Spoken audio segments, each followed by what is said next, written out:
Hello, guys. Dave, how's it going? Dave, good afternoon. How are you? Good? Very good. Doing great. I'm glad to be here with you. All right. We're going to talk about some of the things that DFM has delivered, and as it turns out, we have a key customer right here with us. Glad to be here. Yeah, and if we could start, maybe just an intro of entering the whole customer situation there, and where you saw maybe some opportunities for them. Yes. Above all, first of all, the company Antunes in the greater Chicago area is a very long Salvagnini customer since many years already. Okay. They started with a P2. In the meantime, they have two P2s, second pretty new machine. And what is so impressive for me, and it is in the company Antunes very, very visible, from the very beginning, they started to use the technological possibilities of a panel bender. They started very early in the process to think, what can we do better? What parts can we make better? And it comes down to our famous three topics. Integrate multiple pieces into one piece. Make the process of running the parts better in the factory. And instead of having partial bend, redesign the part, change the part to make it fully complete on the panel benders. Adam was on this part of the job on it from the very beginning, and I think he can really tell some interesting stories. For me, from Salvagnini side, it's just simply beautiful to watch how a customer is using the technology, and that I can also support with an idea here and there to make the things moving even faster, even better. And this is something what it is very visible in Antunes in the sheet metal production area. Adam? Okay, Adam. Yeah, I mean, for me, when we brought Salvagnini in as a partner for a machine tool supplier, at the get-go, I was still just a fabrication supervisor, right? Just out in the shop, doing the day-to-day. And initially, the initial thought was just to increase capacity, right? Increase capacity, have something that's a little bit better of a tool where it's easier to find labor, right? Skilled labor has been difficult. It's always been difficult, and it's growing ever more so difficult, right? And I don't even think DFM really originally on the onset was really a thing back then. I feel like, or maybe it's just I'm still young in the industry, and it never really was one of those key words that was out there, right? Yeah, it was growing, right? So initially, I don't think DFM was a big talk or a big subject around just the day-to-days, but it quickly grew into it when we got a panel bender, especially for me, right? Being a shop supervisor out on the shop floor, you're always looking ways to, in a sense, cut corners, make things easier for your team, right? And Salvagnini really did that, right? Right off the get-go, diving into simply getting the machine up and running, getting the parts in there, seeing what it can do for us, and then starting to imagine what it could do more and better. And I grew into us getting back with Salvagnini and bringing them off product line as we started to grow more into the panel bender, and as we started to grow and see the benefits of challenging the team, the operations team, right? Bringing key people in like the fab supervisors, the brake press experts, right? How do we change these parts to make them better? The panel bender experts, right? So we started off with a product, the Dial-A-Cup. As we can say, it's just one of our product lines. It's a cup dispenser.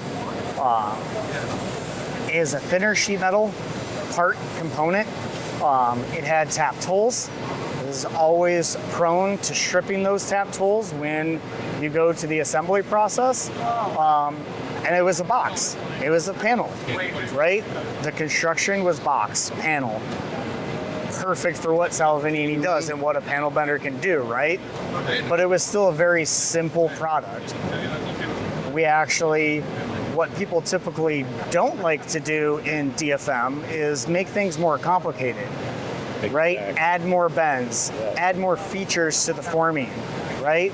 But with a panel bender, those things aren't as scary. They're easier to do. They're more accurate to do. They're more repeatable with quicker turnarounds, right? So that initial product that we really dove into with Salvagnini, kind of what I always say is flip the switch, right? And it just really drove the rest of what we did from there. And that was, I don't even want to get into dates, I guess, just back then, let's say, it started flipping that switch, right? It's always good to, if you can, shoot for an entire product line redesign, but it's not always possible, right? Because of marketing issues. Marketing issues, sales issues, customer-specific designs, right? Even though you may not be changing the function, it could seem like a very large, daunting task to the customer. You want to go back to and say, hey, we're looking to change this. Well, we've got to go back to field testing. We've got to go back to product testing. We need assurance that it's not going to change anything. So it almost sometimes acts as a deterrent, right? Doing the full large-scale redesigns. So then what I always like to say is focus on the 10%. Focus on the small things, right? If you have a product line that's made up of, let's say, 10 things, if I can take that one part, that one component, and really flip that switch to redesigning it to make it simpler, make it on a panel bender, utilize it, or that 10% is 10% of a unit that is composed of 30 parts, right? Redesign a few of them to eliminate resistant welding, eliminate stud welding, eliminate PEM insertion, right? Adding in features on, let's say, your combination machine, your punch machine, but in a specific form and fashion where I could still utilize my strongest tool in the shop, my panel bender, right? And go with that. Those small wins, those small changes add up to be large changes, large efficiency gains. I can't believe you just said that, because to me, when we're talking about DFM, we're talking about small things. Can you move that bend a 16th of an inch? Can you, make what you have as 3 parts, 1 part? Can you redesign it to, can you make it the similar material as opposed to 3 different sizes? And you're going to save on steel, of course. So they're very simple things, but they add up to something rather profound. And I think what we also could see in Antunes when you, Adam, and your group of engineering people started this DFM process is it has an impact on the company. Yeah. For example, the technical office, the designers, they are willing to support such a design change, and then they see the result. They see the success. And then they think, I can really contribute with my design changes. If we work in the team, so we can really reach together, we can reach many 10% steps. And what I like so much about the company in Tunis is the willingness of the engineering people to be open for such changes. Just yesterday, somebody here at the FabTech told me a story. They did fantastic DFM projects in the factory. They tested it out on the Salvagnini panel bender, had the samples ready, had the programs ready, and it was just a question of a little bit of reverse engineering. And the technical office, the designers, just simply waved it off. They said, we don't have time for such changes, we don't do it. I mean, the money you leave behind, the time, the capacity, the opportunity of doing something much better is just tremendous. And something like that is absolutely not happening in Antunes. It's actually opposite. They are striving every day to find a new idea to make their product better. And we weren't always like that, right? I mean, it took some time. It took the large project that we did with Salvanini to really, in a sense, see that. And I struggled with it at first, really being that guy on the shop floor, the supervisor, asking the engineers, hey, can we do these small tweaks? Can we do this? Yeah. I can then process it like this. You know, of course they look at you as just the fab supervisor asking me to do things, right? I don't have the time for it. I'm working on a full new project to create a new machine. So given Antunes, and the reason that I've been with Antunes as long as I have, we've created a massive culture of learning. I was given the opportunity by management team and actually brought on to operations engineering from fabrication, sent to school to learn CAD design, to get into to do the designs and build the cases myself. So in a sense, they put the right people in place. You're asking and you're challenging your shop operations. Give me the ideas, right? The engineers can design anything. They've got the platforms in front of them. They've got these fantastic ideas, but you know who can really build anything? Is the operators on the floor. Yeah. Those are the experts at the machines that really can pair together with the engineers to really drive the DFM, the small changes that the engineers may not have thought of when they're trying to create a solution to their customers' asks, right? Their customers' needs. But pairing them together and creating that layer and that culture of learning to really build and challenge the folks to do those changes, to remember to do those changes on the onsets and not just, I've got to get a time to production, a time to prototyping, a time to the customer, right? Always implementing them all along the way. I think that teamwork, you know, this willingness of communication and listen to each other, you know. The designer almost or many times is also sometimes a slave of his job. Yep. I mean, a part has to be designed that way. The technical solution has to be like that because of a big customer of Antunes asking for that. But in the fine detail, to listen to the guys on the shop floor and what can we do and what can we not do, what is good, what is not so good, they at the end of the day find a solution because they are smart people. Right. They are not stupid. And in that company, Antunes, you can see that from the front to the end. It's really nice. And also the products, when you look today on the products, not only did they make them more efficient, and faster and better quality, I think there is also a good portion of just simply industrial design. The parts look good. And you know how it is, when people look on a product and it looks good, it looks solid, then it is good. And then I'm gonna buy that one and not the cheap stuff from somewhere else. So I think there is a lot of this additional effects, you know, the famous sherry on the cake. I think a lot of that is in there too, in this DFM effort. Well, now, Adam, to go a little further than the technical aspect, your company must have been, even the accounting department must have been happy. Yeah, and it's funny enough, right? Once you started doing all those onesie-twosies, and again, we're big on the culture of learning and presenting what we've changed also. So we have a training program to bring lean yellow belts to anyone who wants them and build them through the path of lean and getting certified within each one. So we do what we always call is we document it with a yellow belt project, right? We show the savings, we put a small slide together, and we actually present to our executive staff.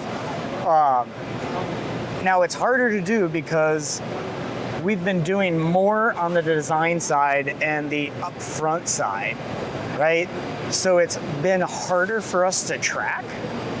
But yes, so on our presentation tomorrow here at FabTech, I do and have put together a small number.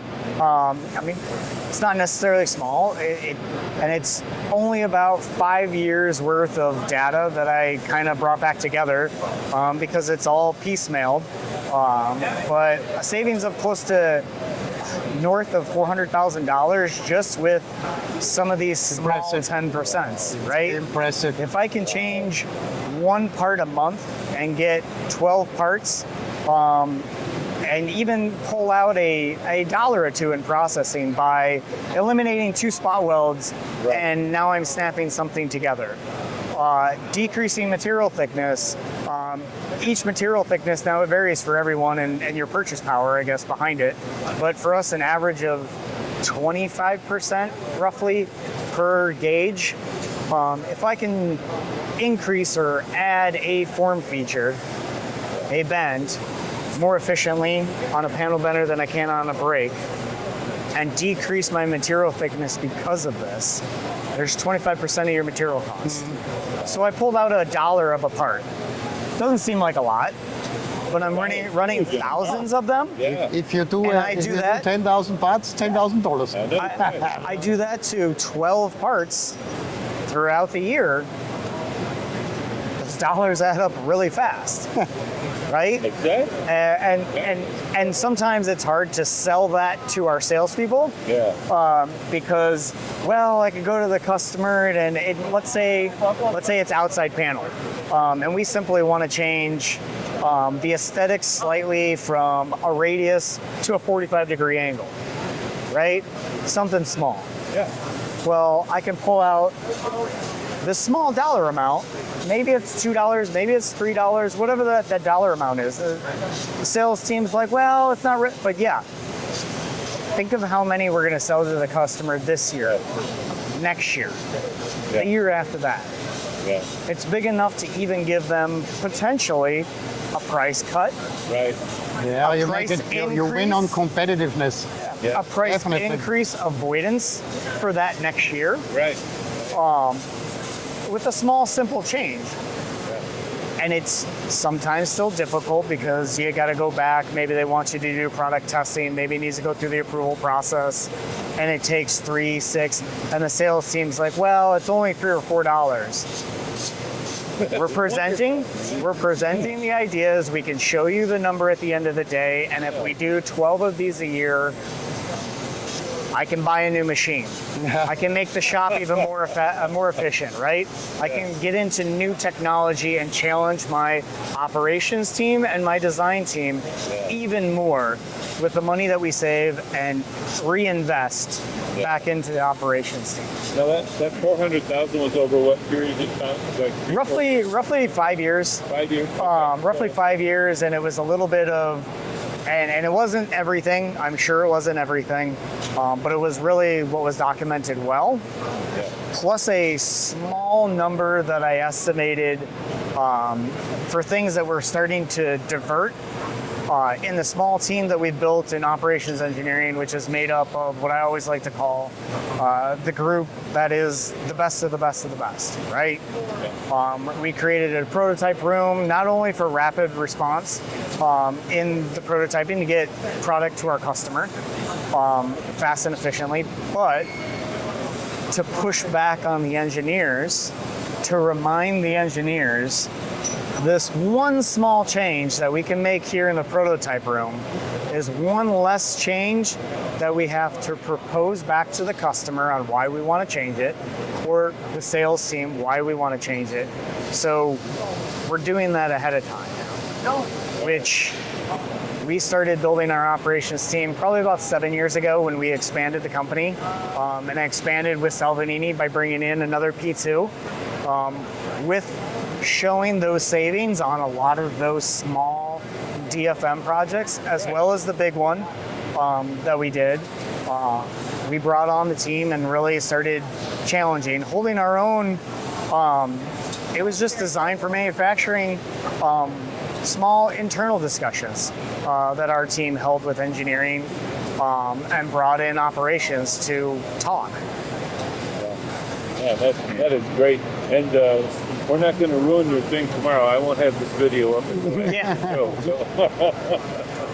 So, well, that's really great. I mean, that feeds in exactly what I was talking about with the small changes leading to big results. And at the same time, you're not overdoing it for your engineering staff either. Because it's, Yep.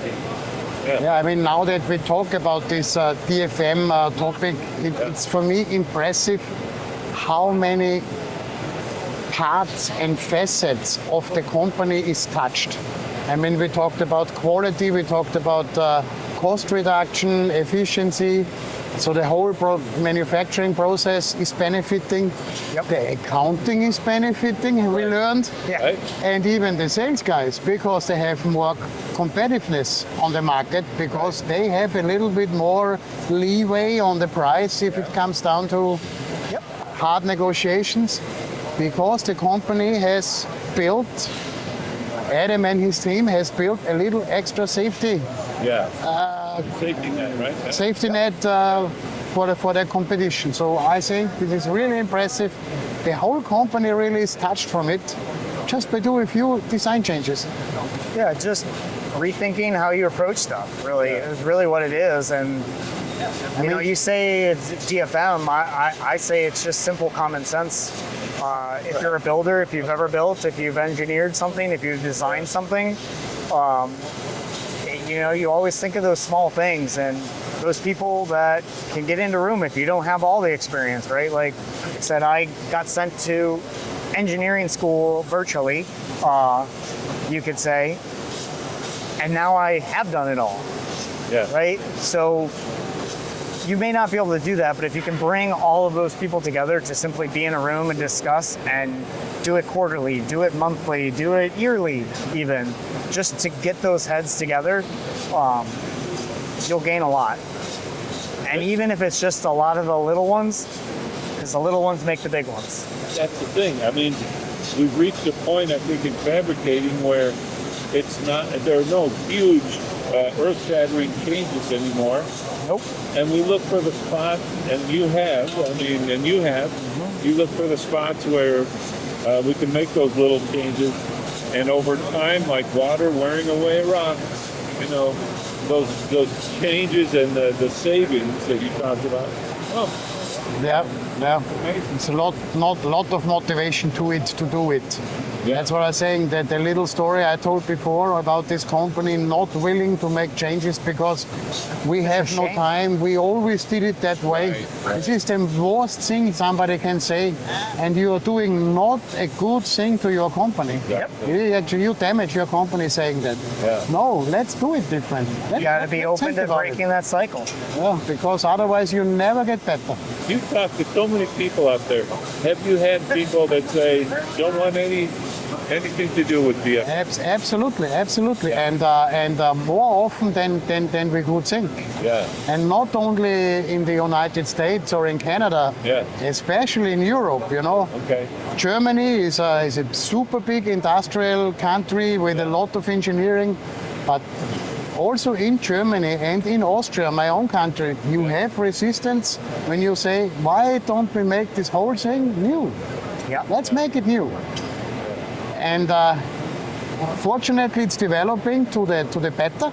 Yep. So the companies who are resisting are getting less and less because they also see the advantage as the guys at Entunis have seen the advantages.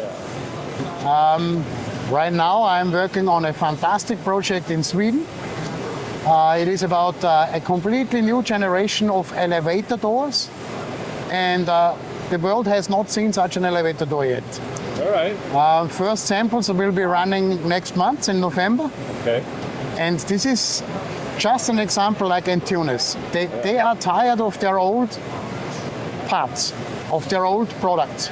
They want to make it new. And Get bright That's what young I- people like. That's what I push for all the time. and they have absolutely no fear. They have absolutely no limits. Yeah. Here is a three-dimensional room, Yeah. and inside that room, you will design a completely new elevator door. And tell us what it is. Yeah. I mean, fantastic. That is great. And the result so far is good, and we will see. We will see. Next month we're gonna see the new product. Yeah. I like that. Yeah, me too. I mean, to me, it sounds like a mini Kaizen. Get a bunch of the heads in the room and think Yeah. differently, And challenge yourselves, And do it better. It's very similar to what we've seen in Antunes. Yep. This That's Swedish company is getting tired of welding. Okay. There's an enormous amount of welding. I was visiting the company back in August, and the first thing what was really visible when you walk through the manufacturing area, welding, a lot of welding, and that is their biggest and first motivation to change the design, get rid of the welding. There must be something new. One of the most expensive And, processes in the shop. we are on the way to completely remove it. No more welding. And if that is happening, it will be a major step forward for that company. That is fantastic. Oh, it's fantastic. And you did it in several of your products. Several parts and components, and a lot of them is always going to be the exterior, right? It's the things that you look at the most. Right. Well, on top of being one of the most expensive processes, it's also a very skilled process of now I welded it, now I've got to grind and polish, right? Yeah. Well, if I don't match that stainless look, that brushed finish from this edge to that edge, it doesn't look good. And it's really easy to not do it right or not do it good enough, right? So if you can just simply completely eliminate that, or potentially even move it to position if it's a front cover and it's the full corner seams, because that's the only way is I weld two corners together.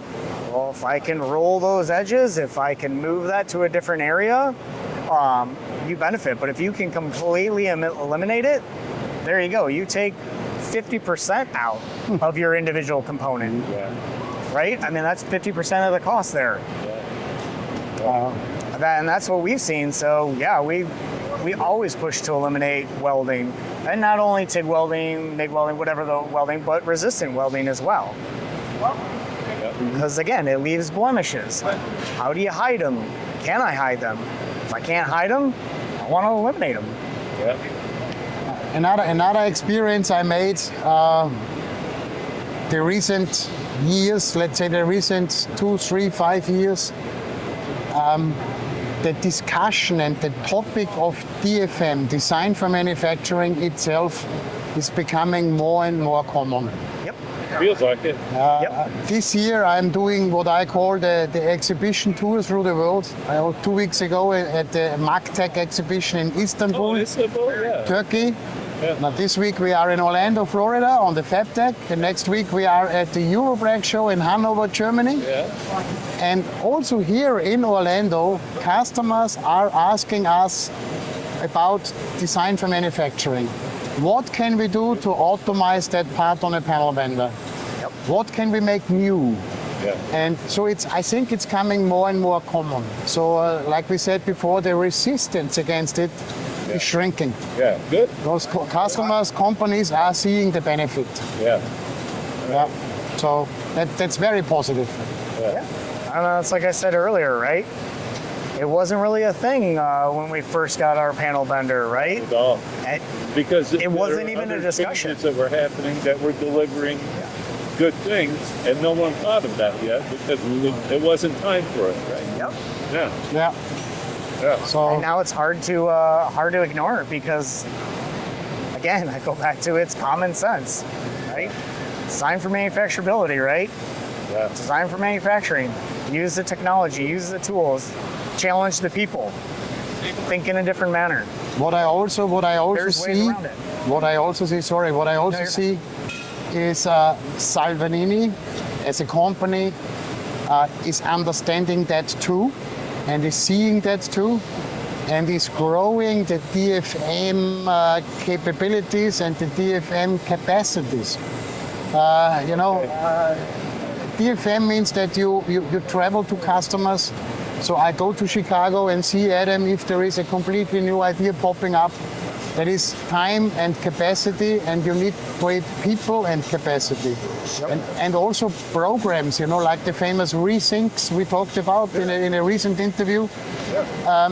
Those things are building up inside the Salvarini organization to better be able to serve our customers. Yeah. And this is, I think, is a very big key to success for the future. Well, I think too.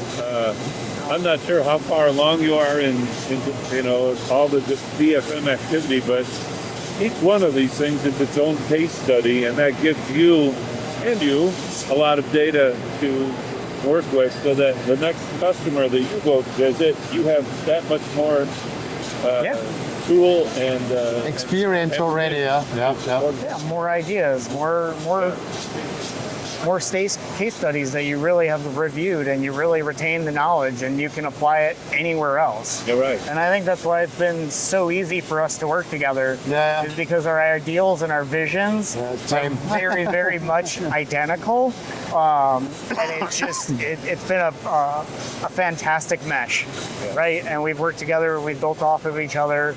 I can tell Peter is extremely passionate about it, and I'm passionate about it. It just, again, it's common sense. It makes sense for us. So, and it's been great growing together with Salvagnini and doing a lot of these projects together. Yeah, and knowing that company, I mean, they have a clear plan to grow into the future. Mm-hmm. And Tunes is a very dynamic company, in my opinion.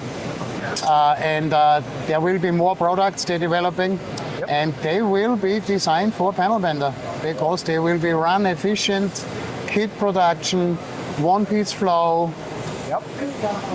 More efficiency is not possible if you do it like that. And I think this is very, very important if you want to grow your company into the future and become really a market leader. And being safe against all the cheap products from overseas, from bad quality but cheap. It makes you safe because you are good, you are strong, and your product is top-notch at a very reasonable price because you are so efficient. So I think this is the only way we should grow into the future. Well, and you could talk about safety too in another light, right? Panel bender handles everything for me, right? I mean, I still need an operator there, not always, but literally the panel bender handles the component for me. So I don't have that operator getting tired after 8-10-hour day, slipping their finger in that one wrong spot, nipping their finger on a brake tool, right? So you can look at it a lot of ways. It bolsters your safety of your product and the quality of your product, but it also drives safety within your team also, and just helps them provide a better product to the end customer. And here is another aspect which is touched by DFM. It's amazing. Yeah. It's the whole company. Right. It's the whole company. Every department. Quality, safety, accounting, everybody. Everybody's touched by DFM. All right, guys, that was a lot of information and valuable, very valuable information. So I want to thank you very much for sitting with me. And Thank you for having us and give us the opportunity to talk about that. Yeah, absolutely, Dave. Appreciate it. Appreciate Salvagnini even having me out here and really, again, partnering and just doing a lot of great case studies and individual components and shooting for the future. thank you very much. Thank you. Love having you. Thank you. Take care. Peter. Thank there you. go.